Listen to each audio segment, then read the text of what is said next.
हाय friends, माझं नाव Tejas Dilipraao Kajale. Physics with Tejas sir या चॅनलमध्ये आपलं स्वागत आहे. मागचं जे आपण लेक्चर पाहिलं होतं त्या लेक्चरमध्ये आपण 3 पॉइंटचा कन्सेप्ट काय केला होता पूर्णपणे शिकलो होतो, म्हणजे तो पूर्णपणे आपला झाला होता. कोणता टॉपिक पाहिला होता आपण की ज्यामध्ये आपण 3 पॉइंट्स पाहिले? Electric potential due to a point charge, due to a dipole आणि ड्यू टू अ सिस्टीम. बरोबर आहे. तर असे 3 डेरिवेशन आपण पाहिले होते आणि 3 डेरिवेशन मध्ये आपले तिन्ही डेरिवेशन मागच्या लेक्चरला आपले झाले होते. मागच्या लेक्चरला आपण तिसरं डेरिवेशन घेतलं आणि तिथे तो पूर्ण कन्सेप्ट काय झाला होता, संपला होता. ओके, तर आज आपल्याला नवीन कन्सेप्ट चालू करायचा आहे. त्याचं नाव आहे इक्विपोटेन्शियल सरफेस. आता इक्विपोटेन्शियल सरफेस म्हणजे त्याच्या नावातच त्याचा अर्थ लपलेला आहे. इक्वी म्हणजे काय होते? इक्वल. ओके, आणि पोटेन्शियल म्हणजे तुम्हाला माहित आहे, म्हणजेच काय तर इक्वल पोटेन्शियल. इक्वल पोटेन्शियल कुठे मिळणार आपल्याला? सरफेस मध्ये. येऊन राहिलं लक्षात? म्हणजे एखादा असा सरफेस राहील की ज्या सरफेस मध्ये आपल्याला कुठे पण उभं राहिलं तरी सारखंच पोटेन्शियल पाहायला मिळणार आहे. येऊन राहिलं लक्षात? म्हणजे कन्सिडर करा, पहिले काय होत होतं, जर समजा आपण की नाही एखादा पोटेन्शियलचं इक्वेशन कन्सिडर केलं तर पोटेन्शियलचं इक्वेशन काय होतं आपल्याकडे? पोटेन्शियलचं इक्वेशन होतं आपल्याकडे v of r is equal to 1/4πε0 q upon r. बरोबर आहे.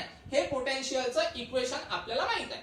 तर या इक्वेशनच्या अनुसार काय होते? कन्सिडर करा, हे जे इक्वल टू साइन आहे, हे इक्वल टू साइन जर समजा प्रपोर्शनलच्या साइनने मी रिप्लेस केलं तर जो काही कॉन्स्टंट टर्म आहे ती कॉन्स्टंट टर्म काय होऊन जाते? निघून जाते. कारण आपल्याला माहित आहे, काय माहित आहे आपल्याला? 1/4πε0 q हा काय पूर्ण कॉन्स्टंट आहे. का बरं? कारण 4π हा तो ऑब्वियसली कॉन्स्टंट आहे.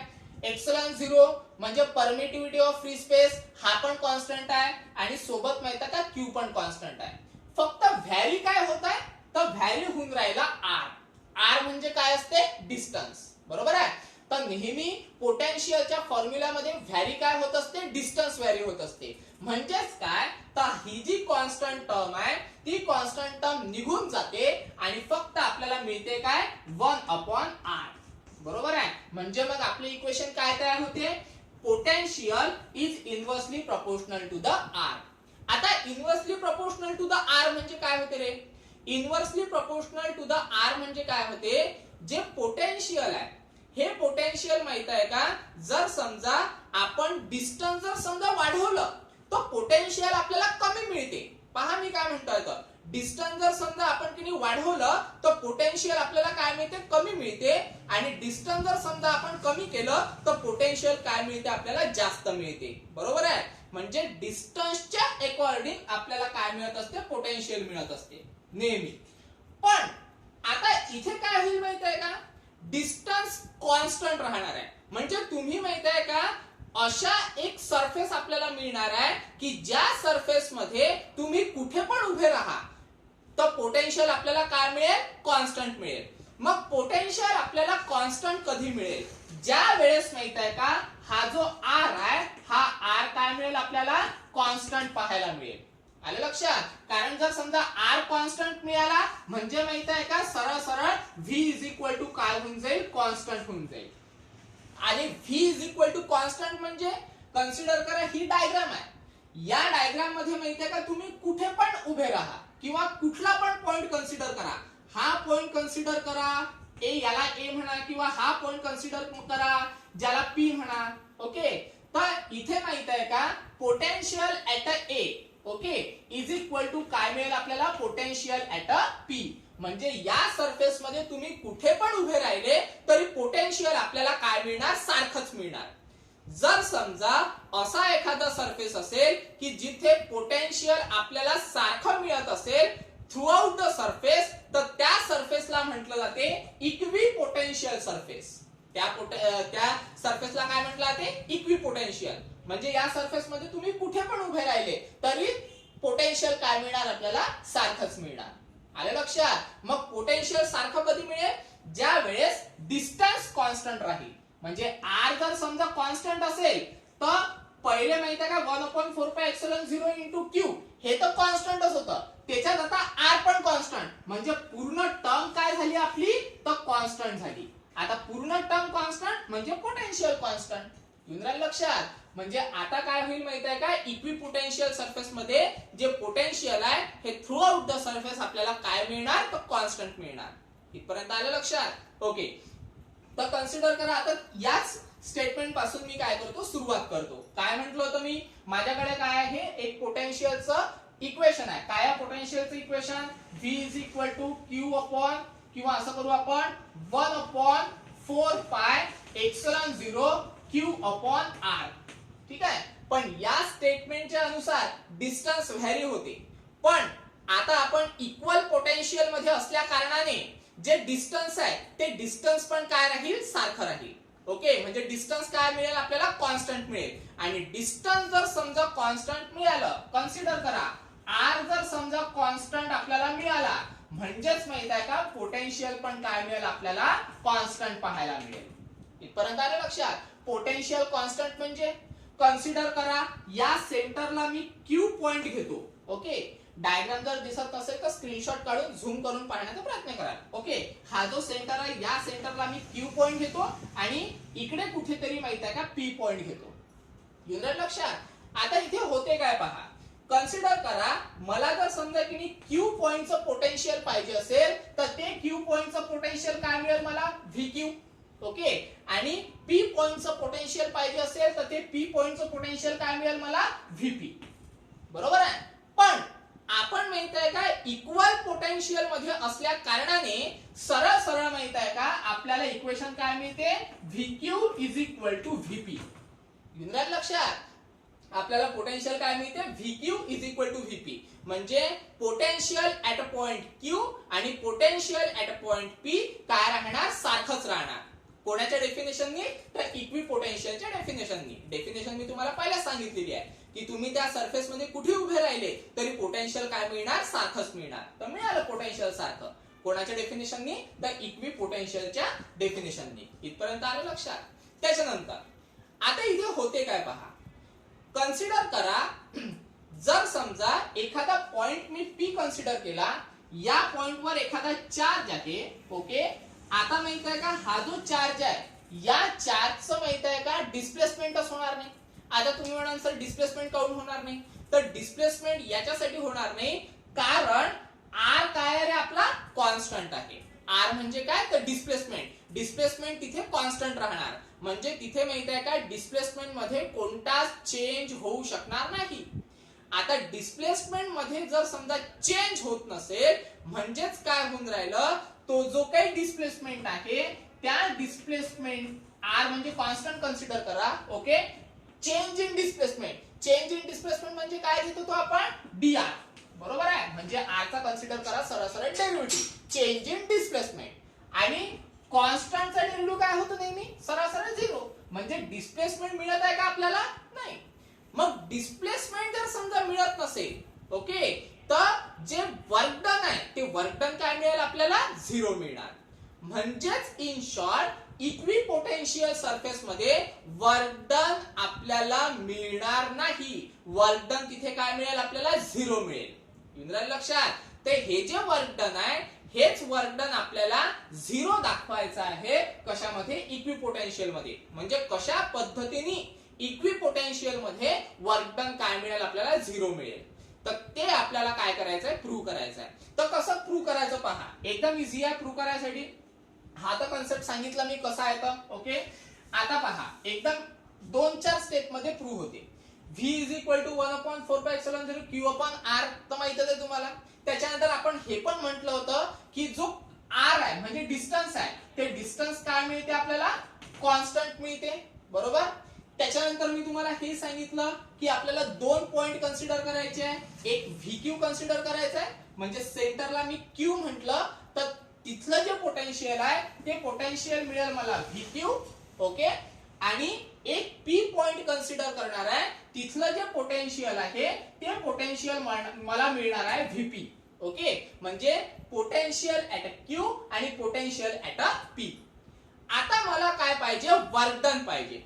वर्क डन कधी मिळेल रे, ज्या वेळेस आपण माहित आहे का व्हीक्यू आणि व्हीपी याच्यातला काय घेऊ, डिफरन्स घेऊ. येऊन राहिलं लक्षात. जेव्हा माहित आहे का व्हीक्यू आणि व्हीपी मधलं मी जेव्हा काय घेणार, डिफरन्स घेणार, त्याच वेळेस मला काय मिळणार आहे, वर्क डन. का बरं असं म्हणतोय मी, त्याचं कारण असं आहे वर्क डनचा फॉर्म्युलाच आहे. वर्क डनचा फॉर्म्युला काय मिळतो आपल्याला, वर्क डनचा फॉर्म्युला मिळतो आपल्याला तसा तर फोर्स इंटू डिस्प्लेसमेंट आहे, पण इथे माहित आहे का वर्क डनचा फॉर्म्युला आहे डिफरन्स इन पोटेन्शियल. आलं लक्षात. म्हणजे पोटेन्शियल मध्ये जर समजा चेंज होत असेल तर मग आपल्याला काय मिळणार, वर्क डन मिळणार. मग डिफरन्स इन पोटेन्शियल म्हणजे, डिफरन्स इन पोटेन्शियल म्हणजे सरळ सरळ याचा काय करावं लागेल, आपल्याला डिफरन्स घ्यावा लागेल. डिफरन्स म्हणजे काय, सरळ सरळ त्याचं सबट्रॅक्शन करावं लागेल. करा मग सबट्रॅक्शन. काय ते पहा, म्हणजे व्हीक्यू मायनस सरळ सरळ व्हीपी, म्हणजे वर्क डन काय आलं आपलं, व्हीक्यू मायनस व्हीपी. पण इक्विपोटेन्शियल सरफेस असल्या कारणाने काय होते की जो potential at a Q, okay, आणि पोटेन्शियल ऍट अ व्ही हे दोघे जण काय राहतात, इक्वल राहतात. 2 मिनिटं आधी मी तुम्हाला कन्सेप्ट सांगितला होता. कशाचे, कोणाच्या डेफिनेशननी, त्या इक्विपोटेन्शियल सरफेसच्या डेफिनेशननी. का बरं असं, कारण डेफिनेशन काय सांगते आपल्याला की त्या सरफेस मध्ये तुम्ही कुठेही उभे राहिले तरी पोटेन्शियल सारखंच राहणार. म्हणजे तुम्ही क्यू पॉइंटला जरी उभे राहिले आणि पी पॉइंटला जरी उभे राहिले तरी माहित आहे का दोघांचं पोटेन्शियल काय मिळेल, आपल्याला सारखंच मिळणार. इथपर्यंत आलं, झालं. मग आता की नाही आपल्याला की नाही इक्वेशनच मिळालं. कन्सिडर करा, याला इक्वेशन नंबर 1 म्हटलं होतं आपण, याला 2 म्हणा आणि याला 3 म्हणा. आता इक्वेशन 3 वरून मी इक्वेशन 2 मध्ये काहीतरी चेंजेस करू शकतो. पहा चेंजेस काय होतात का. सरळ सरळ असं म्हणा त्याला, फ्रॉम 3 म्हणजे इक्वेशन 3 वरून इक्वेशन 2 मध्ये काय होते, फ्रॉम 3 इक्वेशन 2 एम्प्लाइज काय होते इक्वेशन 2 मध्ये.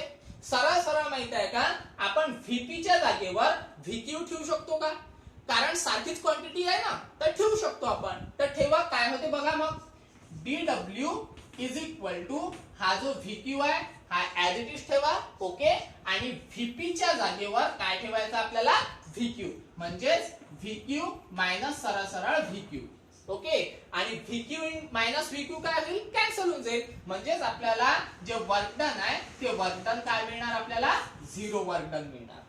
इथपर्यंत इंद्र लक्षात. तर याला म्हटलं ते 0 वर्क डन.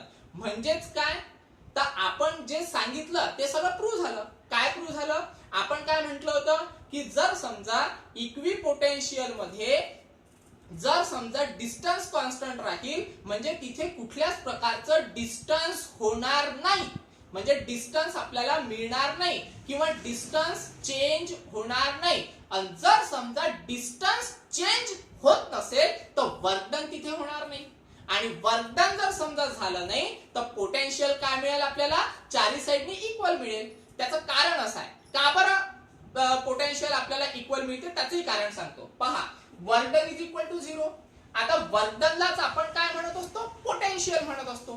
कारण तुम्ही डेफिनेशन पाहिली आहे, जेव्हा आपण माहित आहे का पोटेन्शियल पाहिलं होतं, पोटेन्शियल एनर्जी, त्यावेळेस माहित आहे का आपण अशी डेफिनेशन तयार केली होती की जे काही वर्क डन होते ते वर्क डन आपण पोटेन्शियल एनर्जीच्या फॉर्म मध्ये स्टोअर करून ठेवतो किंवा पोटेन्शियलच्या फॉर्म मध्ये काय करून ठेवू शकतो, स्टोअर करून ठेवू शकतो. बरोबर आहे ना. म्हणजेच काय, आता इथे जे वर्क डन मिळणार आपल्याला त्याच वर्क डनला आपण काय म्हणू शकतो, पोटेन्शियल असं म्हणू शकतो. बरोबर आहे. मग जर समजा डीडब्ल्यू इज इक्वल टू 0 जर आलं, ओके, म्हणजेच काय मिळेल आपल्याला, सरळ सरळ dv इज इक्वल टू 0, म्हणजे चेंज तर काही होऊनच नाही राहिला. म्हणजेच जर समजा याचा आपण इंटिग्रेशन केलं तर इंटिग्रेशन काय येते रे, सरळ सरळ v, म्हणजेच काय, तर v इज इक्वल टू काय मिळेल आपल्याला, कॉन्स्टंट. कारण dv चं इंटिग्रेशन v तुम्हाला माहित आहे आणि 0 चं इंटिग्रेशन काय होते, कॉन्स्टंट होते. बरोबर आहे. म्हणजेच काय मिळून राहिला आपल्याला, through out the surface potential काय येऊन राहिली, कॉन्स्टंट येऊन राहिली. तर हे खालच्या 2 स्टेप लक्षातही नाही ठेवल्या तरी चालते. सरळ सरळ त्याला काय सांगायचं, वर्क डन काय आहे, तर 0 आहे. आणि वर्क डन जर समजा 0 असेल म्हणजेच काय, तर पूर्ण या सरफेस मध्ये पोटेन्शियल काय मिळते आपल्याला, कॉन्स्टंट मिळते. येऊन राहिलं लक्षात. खालच्या ज्या 2 स्टेप आहेत त्या नाही लक्षात ठेवल्या तरी चालेल.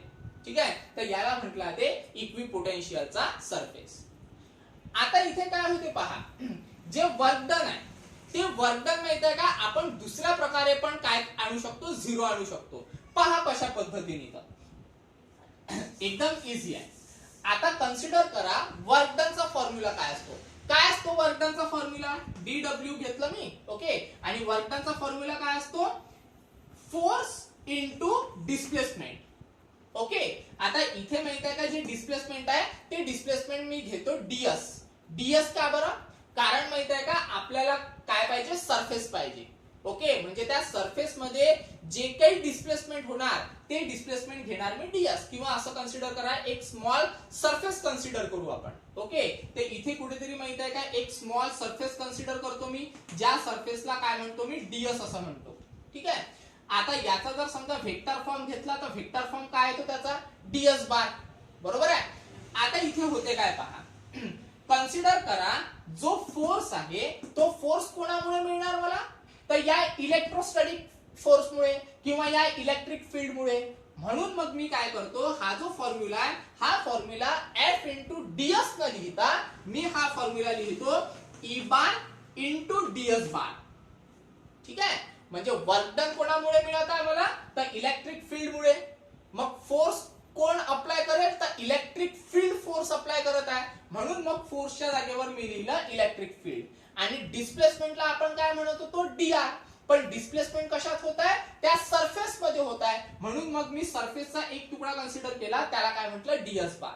म्हणजे सरळ सरळ जे काही वर्क डन राहील ते वर्क डन काय कन्सिडर करणार मी, ई बार डॉट डीएस बार.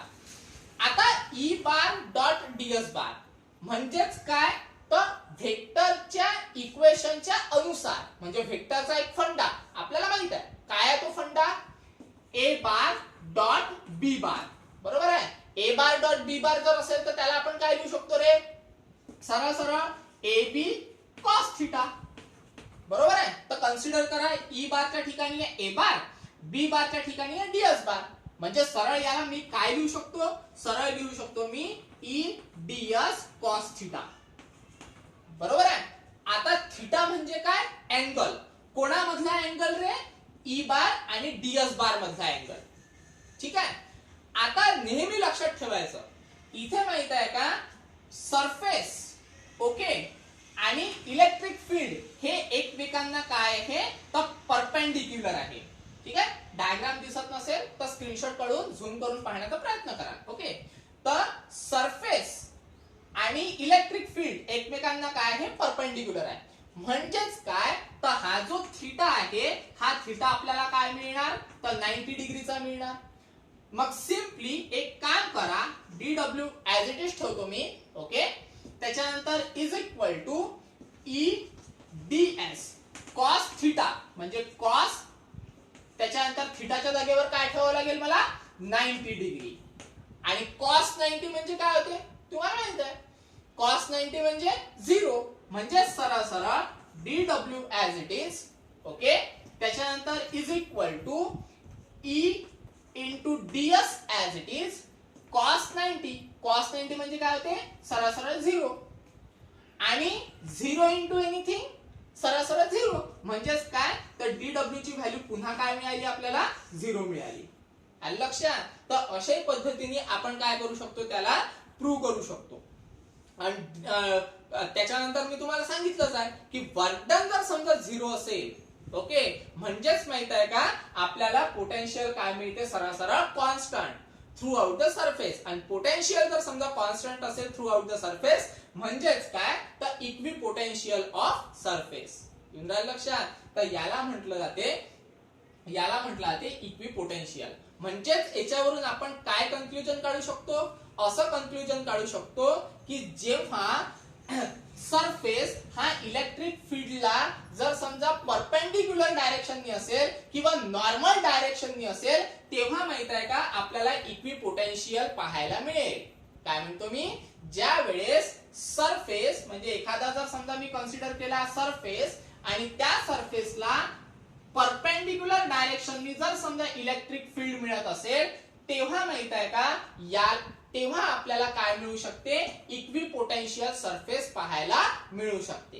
आलं लक्षात? म्हणजे असं हा कन्सिडर करा सरफेस आहे आणि याला जर समजा आपण परपेंडिक्युलर डायरेक्शननी इलेक्ट्रिक फील्ड दिलं तर हा जो काही सरफेस राहील तो इक्वी पोटेन्शियलवर राहील. म्हणजे या सरफेस मध्ये आपण कुठेही उभं राहिलं तरी आपल्याला माहित आहे का सारखंच पोटेन्शियल पाहायला मिळेल. इंद्राला लक्षात? तर हा आहे इक्वी पोटेन्शियल सरफेसचा कन्सेप्ट. त्याच्यानंतर त्यांनी माहित आहे का अजून एक पॉइंट सांगितलेला आहे. हा जो पॉइंट मी सांगितला हा माहित आहे का ए मध्ये त्यांनी दिलेला आहे. आता अजून एक पॉइंट त्यांनी सांगितलेला आहे की जो मी नोट्स मध्ये बी च्या स्वरूपात तुम्हाला लिहून दिलेला आहे. तर बी मध्ये त्यांनी काय म्हटलेलं आहे, पॉइंट बी मध्ये कन्सिडर करा की बा हे जे दोन सरफेस आहे म्हणजे सरफेस आणि इलेक्ट्रिक फील्ड हे एकमेकांना किनी परपेंडिक्युलर डायरेक्शननी जर समजा नसेल, परपेंडिक्युलर डायरेक्शननी जर समजा नसलं तर तिथे माहित आहे का आपल्याला इक्वी पोटेन्शियल पाहायला मिळणार नाही.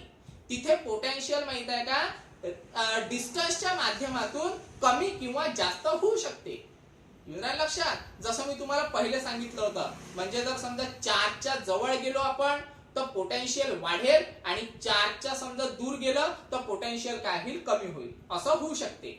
पण इक्वी पोटेन्शियल मध्ये पोटेन्शियल हे सगळं कॉन्स्टंट राहते. म्हणून माहित आहे का याच्यावरून असंच कन्क्लुजन निघते की जो सरफेस आहे आणि इलेक्ट्रिक फील्ड आहे हे एकमेकांना काय पाहिजे तर परपेंडिक्युलर किंवा नॉर्मल पाहिजे. लक्षात? ते परपेंडिक्युलर आणि नॉर्मल असेल तरच माहित आहे का आपल्याला इक्वी पोटेन्शियल सरफेस पाहायला मिळेल. अदरवाइज आपल्याला इक्वी पोटेन्शियल सरफेस पाहायला मिळणार नाही. ठीक आहे? तर हा आहे कन्सेप्ट इक्वी पोटेन्शियलचा. आलं लक्षात? ठीक आहे. यामध्ये जे इक्वेशन्स आहे हे इक्वेशन्स खूप कमी आहे आणि हा जो कन्सेप्ट आहे हा कन्सेप्ट थेअरीवर जास्त आधारित आहे. ओके, म्हणून माहित आहे का तुम्ही व्यवस्थित ते वाचायचा प्रयत्न करा. ओके, आणि समजलं नाही तर संपर्क साधा, मेसेज टाका किंवा कॉल जरी केला तरी चालेल. इथपर्यंत आले लक्षात? आज हा एकच कन्सेप्ट पाहणार आपण कारण याच्या नंतरचा जो कन्सेप्ट आहे हा थोडासा लेंदी आहे म्हणून मग आज एकच कन्सेप्ट पाहू. ओके, समजलं नाही तर कॉल किंवा मेसेज द्वारे तुम्ही मला विचारू शकता. इथपर्यंत आले लक्षात? तर हा आहे इक्वी पोटेन्शियलचा सरफेस. फक्त एवढं लक्षात ठेवायचं याच्यात की वर्क डन आपल्याला काय आणायचं आहे, झिरो आणायचं आहे. वर्क डन जर समजा झिरो असेल तर पोटेन्शियल हे काय राहील, थ्रू आउट कॉन्स्टंट राहील. ठीक आहे, स्टॉप करू आज आपण. धन्यवाद.